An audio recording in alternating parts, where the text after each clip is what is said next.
lies will be exposed. アメリカ国民に説明できるか。なぜお前は子供を人身売買し犯した数万長者を守っているのか。なぜお前を人身売の儀式を犯した億万長者を守っているのか。了解。事実を淡々と述べるトーンで、ダウ平均は今5万ドルを超えています。S&P は7000部前、ナスディックも過去最高を更新しています。それこそ話題にすべきことです。それがエプスタインのファイドと何の関係があるんですか？本気ですか？ All right, people, welcome to the show. I know the blowout, the final showdown is happening here live and direct. My name is Kit Cabell, the host of Hard Lens Media, and we are live every Monday, Wednesday, Friday, 9 a.m. Central. And today, we are joined here with a special guest. He is one of the hosts of The System is Down, and also Dissent TV or Dissent Media, correction. I want to give a huge shout out to this individual. For our viewers and subscribers, please introduce yourself, because you have had a personal beef with one Dan Bongino, as well as other frauds in the media space that have been going to bat for Trump and his administration for failing at a spectacular level in regards to covering up the Epstein files, which I think at this point, what else can be in these files that could shock us? Please introduce yourself, my friend. Hey, thanks for having me, Kit. My name's Dan Smotz. I host The System is Down, a podcast where we talk about probably a lot of similar things to you. Just a lot of the bullshit a lot of the bull crap. Sorry, got to get used to it. That's fine. No, that's fine. No, go ahead. A lot of the junk that these bad people are talking about and doing, and you know the schmabies that they're schmeeding and schmaping on Epstein's Schmeiland. Gotten kicked off of a lot of platforms for talking about all those things. I also work for Distant Media, where I do a lot of video work. I do a lot of propaganda. I've done, like, recently Ron Paul's new intro for his show. I did Scott Horton's new intro for his show, working with Thomas Massey currently. So more in that space, trying to brainwash people out of the matrix, basically. Now, of course, as we should. Now, look, I think it's very clear that we need to address the overall, and no matter what platform you're on, be it YouTube or Facebook. I know there's a lot of concern about AI censorship and suppression, but no matter what is going to be done, you cannot bury this story. And I know in 2025, and I'll just say this in my opinion, I don't know if this ever crossed in your radar, but in my opinion, it looked like in 2025 they were doing everything and anything they could to bury the Epstein story, so it would be deemed irrelevant or everyone would be dragging their feet. Were it not for certain circumstances, I don't think we'd be at this point in regards for the full reveal of just how depraved the Epstein social class is. And I'm being generous with the word social class. I don't know your thoughts on this, because I know that you have had a long history looking at your work as well as your podcasts and all of your interviews that you've done. You delved in deep with the Epstein story, and it's very clear to me that there was an attempt for a long time to kill this story. And I want to give you a chance to at least speak your mind about that. Absolutely. I mean, 9 years ago, my brother and I talked about Pizzagate and the Epstein stuff on the show. At the time, you could find conspiracy stuff all over YouTube. It wasn't getting mass banned yet, but fast forward 3 years after that, it was just an audio podcast at the time, a 3-year-old audio podcast. I got banned from YouTube for having talked about Pizzagate, and the reason that they gave me for banning me was online cyberbullying. So I was just being too mean to these baby consumers and whatnot. Well, so this, I mean, I've been talking about this for quite some time, not like constantly. There's people who have certainly done much heavier, deeper dives than I've done, but we would jump back and forth, and it would always be in the back of my mind that this is going on behind the scenes. And, you know, fast forward to where we are now. 2025 would have been fine if Donald Trump didn't run on, or, I mean, he didn't really run on releasing the Epstein files, but when asked about it, if you recall, he was asked I recall. Are you going to release the JFK stuff? Absolutely. MLK stuff? Absolutely. Epstein stuff? Yeah, we'll have to take a look. Yeah. I mean, he said yes, but he hem-hawed around about it, and that was pretty telling just then. But he had to give them some sort of yes, and then once he gets into office, suddenly, are you still talking about this Epstein guy? That's a Democrat hoax. What's wrong with you guys? Like, all he would have had to do is not run on it. Just be like, yeah, we're going to look into it. We're going to put our best minds on it, and we're going to kick the can down the road 4 more years, just like Biden. He could have been off scot-free, but instead he ran his mouth and pretended like he was going to do something, and he didn't foresee people like Thomas Massey stepping in and being like, hey, I'm gonna make sure you do, and that's where we're at, and it's a beautiful thing that we're in. Also, here's the main problem, Dan. So let me just let you know: don't bully the billionaires. They had it hard enough without you're chiming in. Man. Think about their feelings for a second. You insensitive. Don't somebody think of the billionaires. Well, someone think of the billionaires. Meanwhile, they got a trap shark door. Which, by the way, I saw your work for the Tim Dillon thing. That was hilarious. They're eating the babies. They're great. We fed her to the shark. We fed her to the shark. Exactly. But when you talk about YouTube censorship, and by the way, I don't know if you still have access to your channel. I would love to at least maybe help you get that channel restored. I've dealt with YouTube censorship. Oh, I have my channel. It's you there. Do? Okay, great. Okay, awesome. I'm definitely shadow banned and have just been sitting at like 10,000 for the last like 5 years. But quite frankly, I'm to the point where I don't necessarily want to get bigger. I'm fine. Like just chatting about this stuff because all my real work happens behind the scenes. So yeah, I can come on and say the things that bigger channels aren't allowed to say it because they're not as mad at me anymore. They got plenty of other people to focus on, it seems like. Yeah, well, exactly. But the thing is, let's actually talk about censorship, because what happened, and this is why I wanted to get you on the show right away, when the files were dropped, I think more or less at the end of January, which, by the way, feels like a year from now. Holy crap, all the stuff going on in January. When the files were dropped, your account, your personal account was growing because you were calling out Dan Bongino, you were calling out Trump, you were sharing a lot of tweets and posts, especially as we were just, and I'm being generous with this because we're still scratching the surface of the Epstein files, but you were definitely, blowing up, in my opinion. And then automatically on the free speech platform known as X, you were Thanos. By Trump's friend, yes. Yeah, Elon Musk. So what? At least because I've gone through the ringer with YouTube. With X, not so much. There might have been one incident, but even then, I don't think it's nowhere in comparison to what happened to your account. Yeah. What exactly happened? What went down? Because almost for like a day and a half, your account was completely removed, and not even a day and a half. It was only half a day. Thank you. Yeah, it was weird, and I don't know exactly what caused it. I've got two theories. One of them is nefarious, and one of them is, I think, hilarious. But there was one night I was spending my night just blasting about the Epstein stuff, putting out my Donald Trump video because I did a Trump diss track too, and I was putting out stuff about the Pizzagate stuff. And I was also at the same time trying to get Thomas Massey's attention to try and work with him and offering him like free work because I see the amazing work that he's doing and I just want to help him in any way that I can. So there's one possibility that some of the MAGA folk didn't like me offering my services to Thomas Massey, because basically my post was, Tom, just hit me up and I will make you a video so fire that Miriam Adelson will be offering me $500,000 tomorrow to make her the same thing, and I'll tell her no because I have a soul and I support people who have souls like Thomas Massey.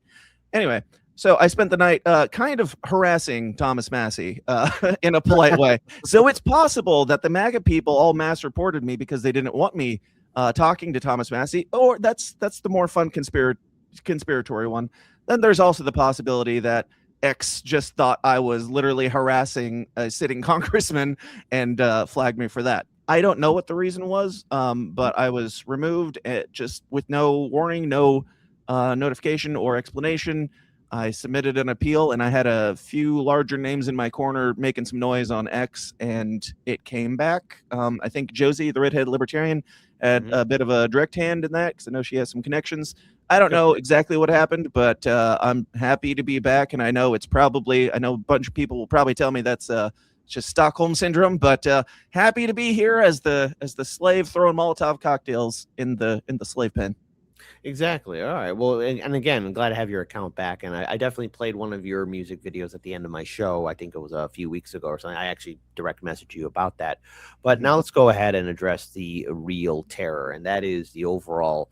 And I'm going to call it the real terror because here we have the Attorney General, whose job is, to go after the bad guys. I know it's a controversial statement here. And I talked about this with Keaton on Due Dissidence on his program, as well as a few other shows as well. So I did a late evening stream, and then Thursday I was on Due Dissidence with Keaton. Keaton co-hosted with me on my Wednesday show late at night. And it's abundantly clear that there is a failure of leadership that we are seeing with the Trump administration. Now, in a brighter world, I think we would have seen, like, think about it. If Trump wasn't in the files, he could have easily said, like, hey, look at all this criminality, look at all this depravity. We need to go after these bad guys. But yet here we have the same Pam Bondi who's representing Trump, who's quick to, go after the Somali fraud, give subpoenas to Democrat lawmakers in Minnesota, go after anybody else. But when it comes down to these billionaires and their crimes, no one's being arrested. But yet when confronted to it, this is what she has to say. And I think this is right now what's standing with all of us. And I want to make sure I get this proper video here. I believe it's for Pam Bondi. Everything Pam had to say in this hearing was just gold. Yes. I think this one, though, is the kicker. Let me make sure I get this up here correct. Apologies for the delay here, folks. Because remember, why have justice when the Dow Jones is earning 50K? The Dow is over $50,000. I don't know why you're laughing. You're a great stock trader, as I hear, Raskin. The Dow is over 50,000 right now. The S&P at almost 7,000. And the NASDAQ smashing records. Americans' 401ks and retirement savings are booming. That's what we should be talking about. We should be talking about making Americans safe. We should be talking about, what does a Dow have to do with anything? That's what they just asked. Are you kidding? Mr. Jordan, Mr. Jordan. Committee will be in order. Mr. Jordan, am I going to get an extra 45 seconds added to my time? The committee will be in order. The time belongs to the gentleman from Texas. Ms. Bondi, the Attorney General can respond. Thank you. The Dow has shattered 50,000 for the first time. This is crazy. They said it couldn't be done in 4 years, yet President Trump has done it in 1 year. Now, I wasn't aware that the Attorney General was a financial wizard. I thought she's supposed to go after the bad guys. But yet, what I find interesting about the Law and Order Administration is that here you have the same Pam Bondi, who more or less I think we could argue is lying through her teeth. But then we also bring up two other people, Kash Patel and your buddy and pal, your best friend. I do think it's important to also mention, I do think it's important to also mention Lutnick, because Lutnick, like you said, that she's not the finance person, but Lutnick is, and he was just there yesterday. So she's there being like, why aren't we talking about finances? It's like, because that's not what we're here to talk about, Pam. But yeah, go ahead. Sorry. No. Of course. No, you're absolutely right to bring up Lutnick, because he's the same guy who's smirking and laughing around and being right behind Donald Trump. I mean, it's very odd how close he is so behind to Donald Trump. I wouldn't say that there's a hand up Trump's wazoo, but nonetheless, I mean, hey, who am I to speculate? Because Trump is always happy to take money from everybody and anything. Absolutely. But yet, your buddy Dan Bongino, before he left the FBI. Before he left Trump, he was saying, hey, no, after all those years, there's nothing in the files. Epstein self-deleted. Because you got this beef with Dan Bongino, and you've been calling him out for everything. I think I call everybody out. I call everybody out. Fine. That's fine. But I've because everyone's been dragging Dan Bongino here. Yeah, but yet he's quick to say that, hey, today is Friday the 13th. By the way, what a beautiful name that is, Friday the 13th. Mm-hmm. But and Trump is still president. Your thoughts on Dan Bongino? Because really you've been going after him, but there's a lot to us to, at least at this point, to shine on Dan's shiny head about where he screwed up royally with the Epstein files. All that flop sweat, really, he's got it shining. It seems like he's nervous lately. I could be wrong, but yeah, Dan Bongino is a bitch. And he. So here's the thing, like, I'm not a Trump hater, wasn't even a Dan Bongino hater. Like, all these people, I applauded when they got appointed, because I was like, yeah, I'm not like a hard right-wing GOP guy, but these guys seem like they're talking better things than any other GOP person or definitely any Democrat is talking lately. So when they got in, I was like, great, they're going to actually do something. Dan Bongino went in saying, keep your eye on this Epstein thing. Do not let up on this. This is a big deal. He even went on Tim Pool and was like, he said, we have reason to believe that we know that Epstein has ties to a Middle Eastern intelligence agency, and didn't say which country, obviously, but we all knew what he was talking about. Probably starts with an I. Probably Iraq, whatever. Iran, yeah, probably that. Qatar. Probably. But yeah, then he gets in there and he doesn't just do nothing. He does nothing, but he does even more than nothing. He lies to everyone. And him and Kash Patel come out just looking like they were Neil Armstrong just coming back from the moon landing in that interview, where he just looks dead inside. He looks soulless when he's like, he killed himself. Trust me. Why would I lie to you? Tell me one reason why I would lie to you. Dan, I can tell you 1,000 reasons why you would lie to me, and they all have to do with Israel. But why would I lie to you? Because probably you got a gun in your back currently as you're reading this script telling us this. And then he gets out. Well, it was just amazing to watch him resign after only a year in there and doing nothing on this case that he said specifically, keep your eye on this. Then he gets out.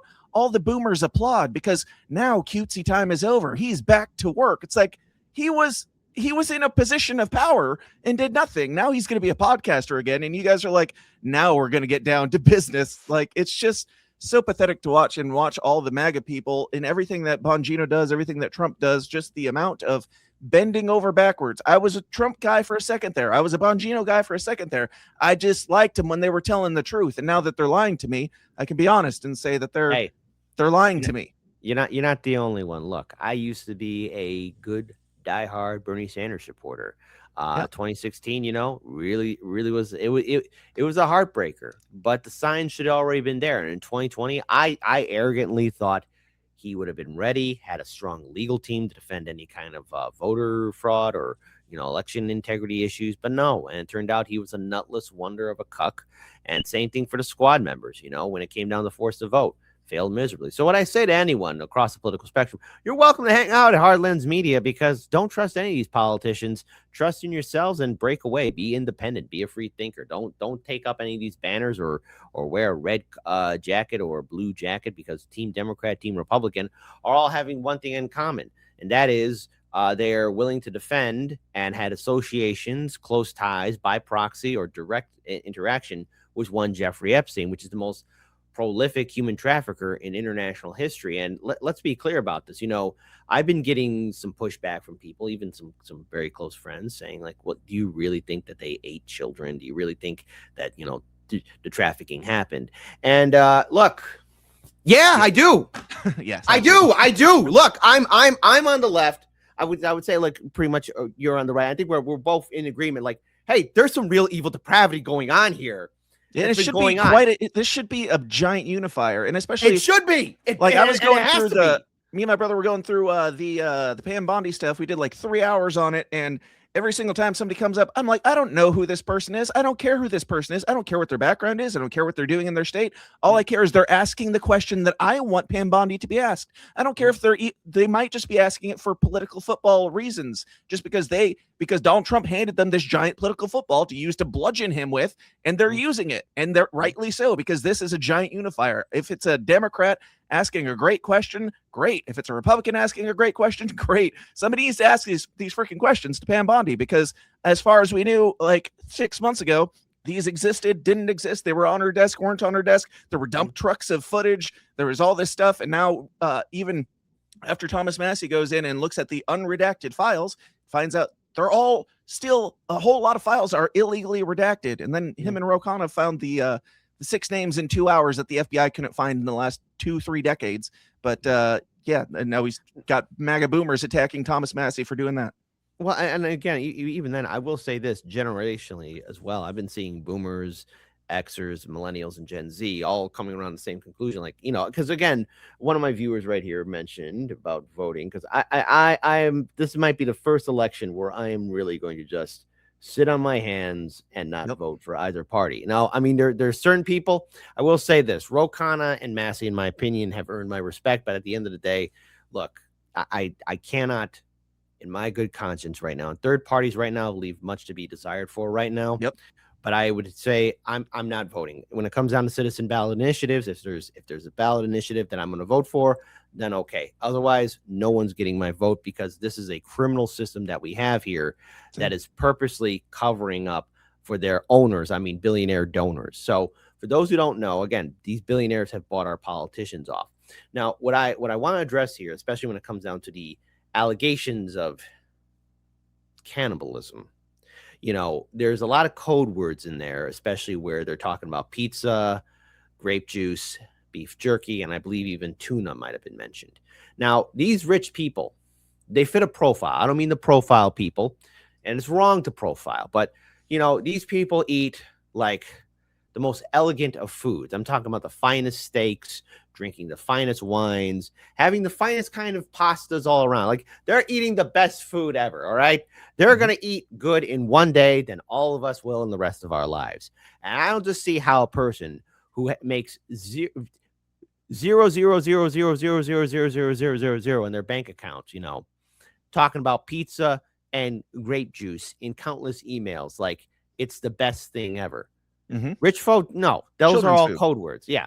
These are, again, kid foods. And so we know the United States has a problem about human trafficking. People disappear, and one has to wonder just how insidious this entire trafficking system is. So when you've done your show on the trafficking aspect of it, what is it that really stood out to you in regards just towards how people have ended up disappeared or become consumed by this system of depravity, where you have millionaires, more or less hurting children? Yeah. And well, one thing I've been bringing up lately, like I said, you go back, we were talking about Pizzagate, but that was all in code. The code seems pretty obvious. Like, why was Barack Obama getting like millions of dollars of pizza and hot dogs delivered to the White House? Like, but back then it was like, hey, we don't have hard evidence for this, but this seems very odd. If you can explain it to me, or why they're talking about the ages of pizza in the pool and shit, stuff like that. Like, if you can explain it, then great. But that's kind of just where it had to sit, because you couldn't explain to a normie all the coded words and what the FBI code for these certain things are. But now with the Epstein stuff, it's looking like a lot of that stuff not only was true, but now we've got it in plain English where they're just saying what they did. You can tell that they know that it's possible, but that they might be found out someday. So they're kind of like beating around the bush a lot of the time. But sometimes they're just saying torture. Sometimes they're just saying kids. Sometimes they're just saying the thing. And I think it's crazy that now we live in a time where you can show the normies the email, and if they still don't buy it, that's on them at this point. But I had another point, but it's gone. It's crazy to see how far we've come to where it's just right out there in broad daylight. And a lot of people are black pilled because of it. In finding this out, I'd say, like, I've never been more white pilled, because I knew that this was going on. And now it's going on. And now everybody knows it's going on. And it's not it's not like a political party thing. It's all of them are doing this thing. And if we can't, as a species, unite around that, if we're still talking about party politics while this is going on in all the parties, or at least the two big parties, then like, what's even the point of continuing as a country? And also, I've seen a lot of people saying, like the Pam Bondi said, like, if the truth comes, something to the effect of, if the truth comes out, the government will collapse. And it's like, if the government runs on baby blood, then the government should collapse. Exactly. Thank you. No. All right. So look, here's the thing. I want to give a shout out to somebody else here too. I see in the chat that Liberty lady, she's helping out Larry Sharp. Now, he's running as a libertarian, as an independent in New York State. I wish him all the best for his campaign. And I want to give a special shout out to that Liberty lady, because she's been such a wonderful supporter, especially in my current fight. And I just got to say thank you to her. I want to give a shout out to her. But I think this is the unifying moment. So let me ask you this, because I think there's a bit of a state of shock. Now, Jimmy Dore, a good friend of the show, a comedian from Chicago, hosts popular show and been on his program as well. He's mentioned this, that the American people, we are the children of alcoholics. We are. A lot of us come from households where we've been slapped around, beaten. We know to keep quiet. It's more or less of that nature, or either that dealing with environments where it's just sometimes it's best to keep your mouth shut. And it's a horrible aspect, because if you see something wrong, you got to speak out about it. Yeah. And I've been seeing a lot of people on social media saying, where is the outrage? Because in other countries, you got, and again, I'm grain of salt here, Prince Andrew seems to be in trouble with the royal family, losing his titles. A lot of people in positions of power are losing their position. Like, we see a faster movement of accountability. And I'm being generous with that, because at the end of the day, the rich are going to be all right. But in antiquity, guillotines for them all, Soviet photograph. If anyone caught the reference, I love you, Soviet photograph. But anyways,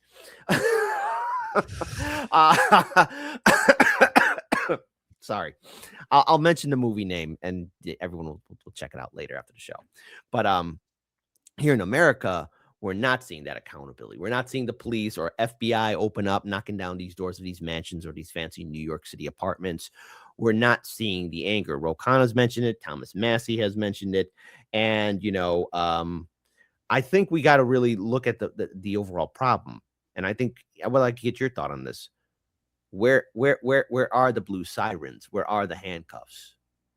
Because there's a lot of evidence here. Because if this was just some random dude, a high school football coach who was hurting, they'd be gone. Unless they're a lady teacher, then they get like what, maybe 10 years or maybe 5 years behind bars, and then they go right back to teaching. All right. But anyways, double standards. But nonetheless, in a better world, wood chippers for them all. Why is there no accountability? Because that's the thing that people are a little bit shocked about. And I noticed that the media is not talking about it. I saw the news, playing on TV at the place, and they really want you to focus on this like hostage situation of some elitist mother or something, and blah, blah, blah. Like, yeah, there's no accountability because there's never been accountability. And the reason is because the perpetrators are the ones who are making the laws and running the show. What are they going to do? Lock each other up? Like, I don't know how big this is. I imagine it's bigger than any of us can possibly imagine. And this implicates not just United States politicians, but everybody all over the place. And if you start locking people up, then, Benjamin Netanyahu or who, I guess Epstein was definitely a Russian asset, we're supposed to believe. So Putin might get mad. I mean, no matter how you slice it, there's a reason why they're not putting it out there. And it's because they have mutually assured destruction in this thing if it all comes out and the pieces start falling. Because I don't think it's just the Epstein thing either. I mean, there's trafficking rings all over with other patsies and other people working for intelligence agencies, I'm sure too. But we know that there are other trafficking rings, and they probably had ties to each other. So once you start pulling on that thread, who knows what we're going to find? And maybe 5 years from now, we'll be saying, release the blank files, and we'll be moved on from the Epstein stuff because we've pulled all the threads on that one and can move on to the next one. I hope that's the case, and I hope that every single pedophile in the United States government and everywhere else sees wood chipper status. Industrial wood chipper status. Sure. There you go. Because a regular wood chipper, come on, it's the little engine that could, but we need the big industrial kind. I mean, I'm not calling for violence. I'm definitely not. No. I'm calling for justice legally, and I am also calling for I don't know. I mean, just look back in history and see when change actually happened. When corruption got so bad, what was the change that happened? Was it voting harder? No. Or was it some sort of revolution of some sort and something Correct. crazy happening? Correct. Again, Correct. not calling for violence, just saying. I don't know how else to change things. Well, I mean, look, history has shown it. Okay, it's easy.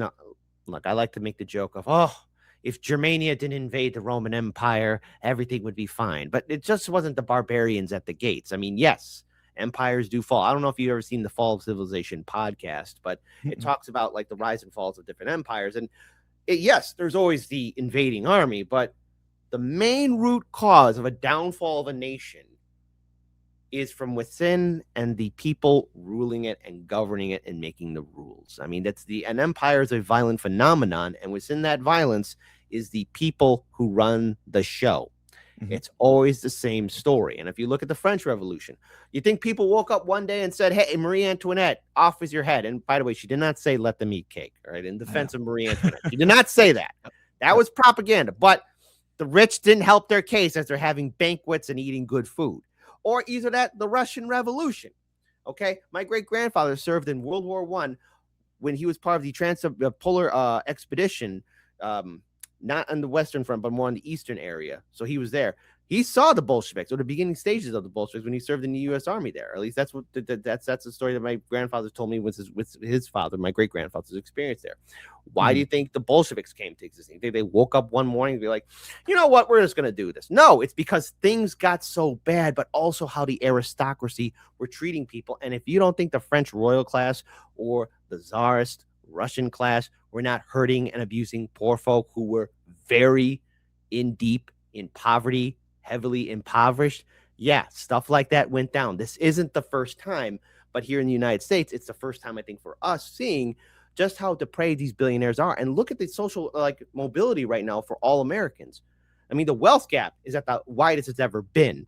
Yep. And people are easily susceptible and be caught up in this trafficking ring that we're seeing here. And I think the main issue that Americans got to realize is that voting hard won't do it. Mm-hmm. Trusting your favorite politician won't do it because they're all on the list. I was going to have this as a separate segment, but I want to show this to you because you know what? I'm not a popular guy. I'm a loser. I'm a Z-list. Here. And the thing is, I guess for a long time, you and I, and even my audience here, maybe even your audience too, we've been bombarded on what it means to be cool. You got to be a celebrity, a musician, an athlete, a high intellectual college professor, a billionaire, or maybe a politician. But if that's what it takes to be a winner, all these people then for the past decades wanted to be part of Epstein's life. Yeah. In his circle. And that means if the cost of being cool is to be friends with a man who purposely hurted children, and then in turn people would partake in his depravity, I don't want to be a cool person because you got stuff like this right here. Yep. Hey, Dan, here, and to my audience, here's the being uncool. I'm in your Epstein file. What Epstein file? Well, you're in it, obviously, because you're not a loser. Well, we're going to come to that ridiculous statement in a moment, but what are you referring to?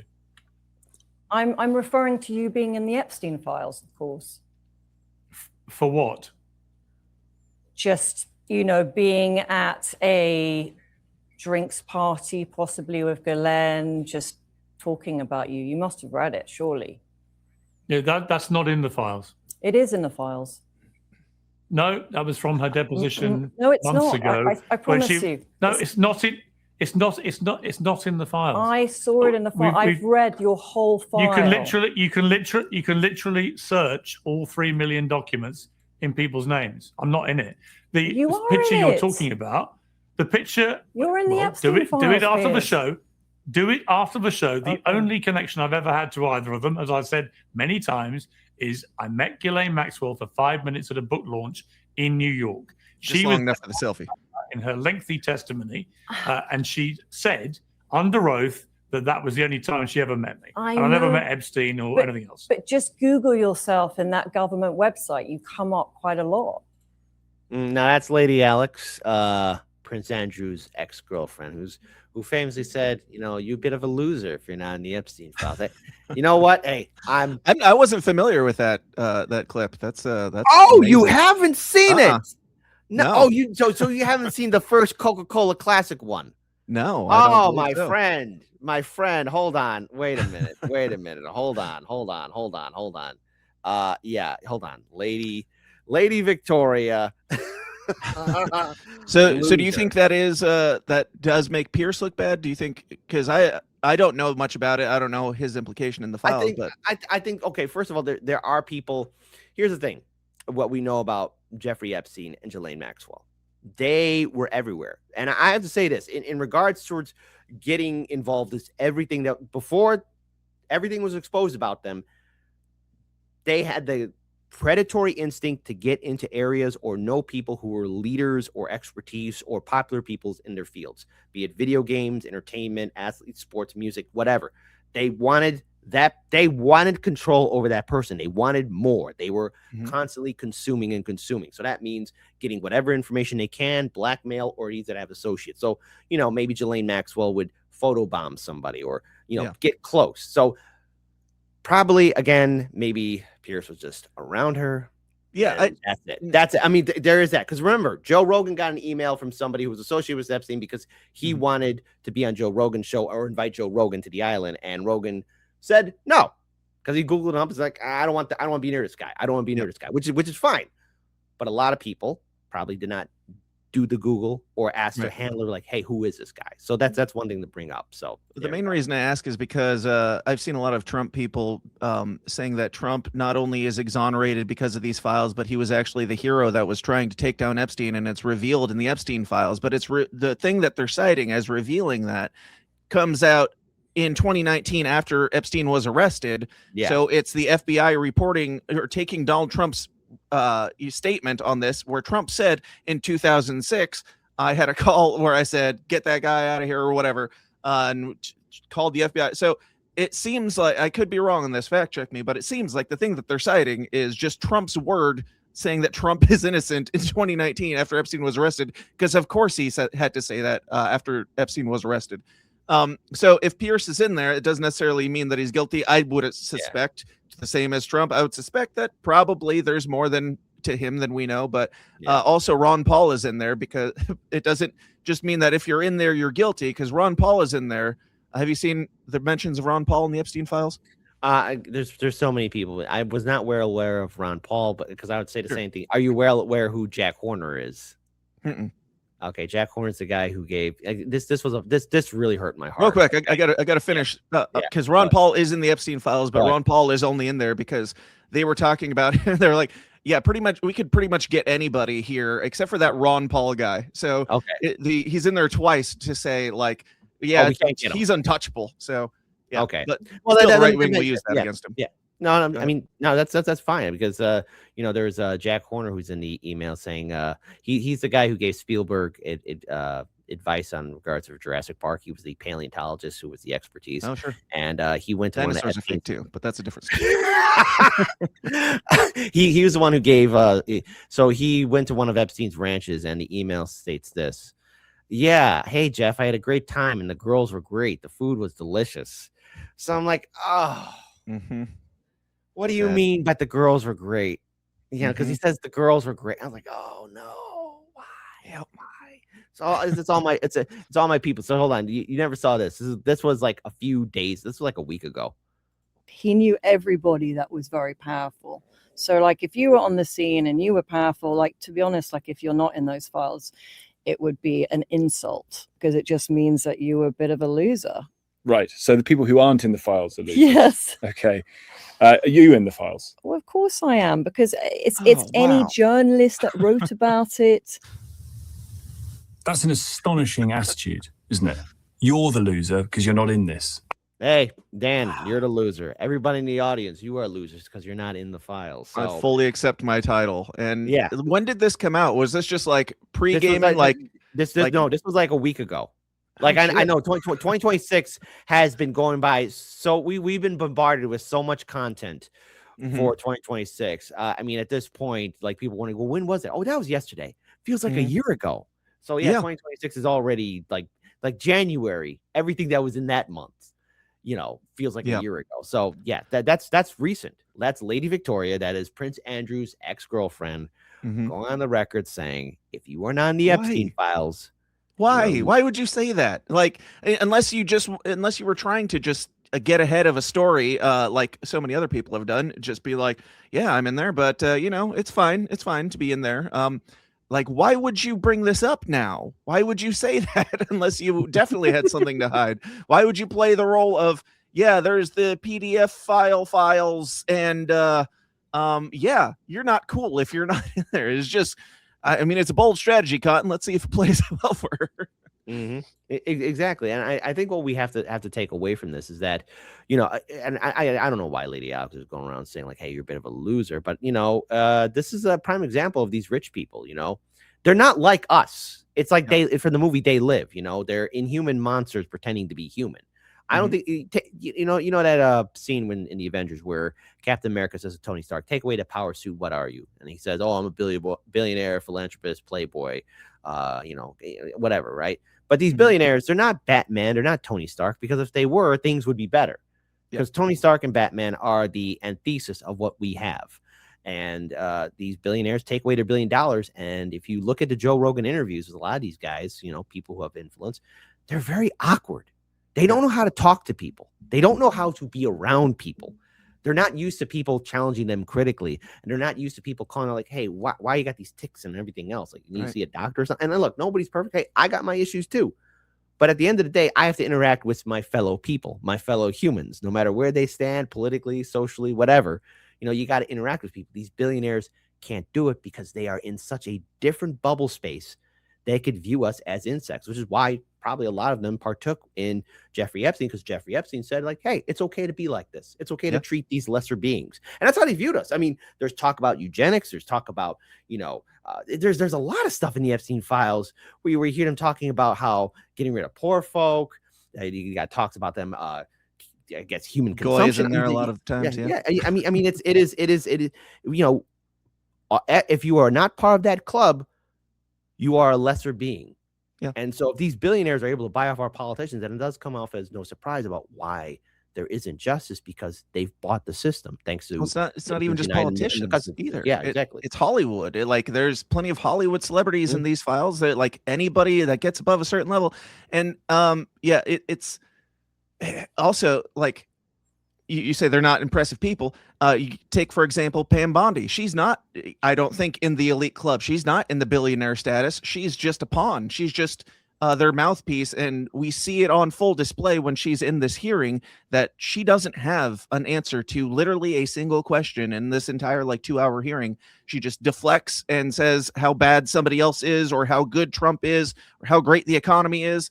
And it just, when these people are faced with a simple question that should be easy to answer, like, why did this happen? Why were these people there? She can't. Or like, was Donald Trump at any parties with, that's one of my favorite clips. Was Donald Trump at any of the parties with underage girls? And she has like a 30-second pause where she tries to think of an answer before deflecting to, we should be talking about, I don't know, like the economy or something like that. But yeah, no, they're not at all impressive people. They're just people who are currently playing the role that they play. And when put up to the smallest amount of scrutiny, like Pam Bondi, she's done a million like press conferences and stuff, but at a press conference, she's the boss bitch that can be like, no, I'm not going to answer that question. But when she's, not the authority figure in the room, she just completely collapses. And it's a beautiful sight to see some of these people just having to eat their own words and collapse in front of our eyes. Like we watched what was left of Pam Bondi's soul leave her body the other day. No, I also want to give a shout out to my moderator here too. Look, again, I love my audience. All this is coming to light confirms why I was uncomfortable when my kid was approached in a mall about modeling. It felt weird for both of us. You know what? That's how they get you. I gotta be very careful with this story here, but when I was a kid, not to me, but we were having how parents have dinners and luncheons, and apparently something like that happened to another person like that, like come up, and it was just so weird and predatory, because that's what I think even before the internet, Epstein would have Ghislaine or one of his women be predators and like look around, and that's how insidious it is, because talent talent scouts. And so look, we're gonna be going on the deep end here, but I just got to say this. Let's also address the inhumane actions. I mean, again, everything in the files are inhumane, but we talk about the sulfuric acid. We talk about the potential bodies being hidden on ranches, and we talk about people disappearing. And I think there's a couple things we got to address. Just because Epstein is gone, even though in my opinion I'm probably wrong, I think he's still alive. I'm just saying, nobody like that disappeared. I'm open to this concept now. Like after everything that I've been reading, like, yeah, I could see him doing a great escape. Yeah, I personally think he's dead, but I have definitely thought that he wasn't dead. For me, just the photos with the bruising around his neck, I think he was killed, but I do think he's dead. Again, let's also go in that camp here too. I don't think he's self-deleted. I think, an order was given, because the video that the FBI gave us is a recording. Because when you have an arrow over the cursor, like here, like for example, when you have an arrow over the cursor, sorry, I guess I can't show it, but when you have an arrow over it shows that was a recording. But the thing is, Maxwell, she's in Club Fed, living a very comfortable time in prison, which she shouldn't. We have to look at the fact that there is probably another Epstein and Ghislaine Maxwell out there continuing on the infrastructure of what they built. Perhaps maybe not to the expanse that it was, but there's some remnants of it still around, and they're trying to re-energize it, get it going again, so that everything is humming and hawing along like it was before Epstein. We need more baby blood oil to run the machine. Exactly. So what I'm saying here is this: how do we at least try and stop the next Maxwell and Epstein from restarting this? Number two, where are the holding cells? Because there are people disappearing all the time. where are the holding cells for these people? And then number 3 for like the victims, again, because like people are gone, people are hidden, and in turn there's talk about trafficking using Wayfair and everything else, like what's going on with this. And number 3, look, I'm gonna keep pushing this, and until I'm proven wrong, did Jeffrey Epstein own or have anybody he knew own a pig farm? You know what I'm referencing with pigs, and pigs can eat anything. Yeah, that's I know that's the deep end territory, but like, yeah, I love the deep end territory. Yeah, and it's we live in the now where the files came out. Like, there is no deep end anymore. Reality is the deep end territory, because nobody or most people didn't refuse to believe that any of this was going on, let alone, obviously, like I said the other week, I had a whole episode on it was just titled "They Eat Babies." I didn't say who they are, but that was the title of it. I've had some people dispute it a little bit and say, no, they don't. We don't have direct evidence that they do. And it's like, well, the bodies had to go somewhere. Like, there were definitely people who did not come out of their interactions with Jeffrey Epstein alive, and whoever else was involved, and they had to go. So I don't know. Whether or not they were consuming souls in the actions that they were doing.